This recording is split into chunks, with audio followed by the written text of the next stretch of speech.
Sa pagpapatuloy ng ating balitaan, mas mababa ang mga kaso ng rabies sa bansa kumpara nung nakaraang taon. Habang bahagya namang tumaas ang mga kaso ng dengue, kasunod ng epekto ng habagat at bagyo noong Hulyo. Nagbabalik si Vel Custodio.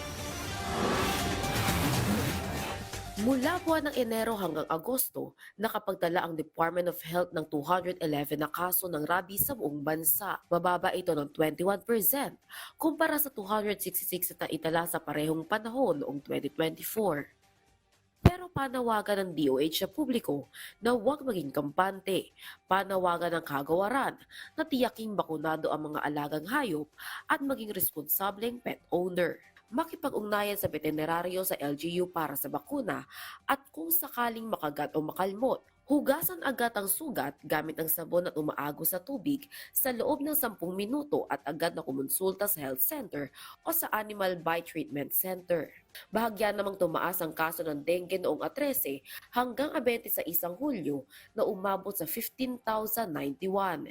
Ito ang linggo ng maramdaman ang epekto ng bagyong Krising, Dante at Emong. Nananatili pa rin nakaalerto ang dengue fast lane para sa mga pagamutan.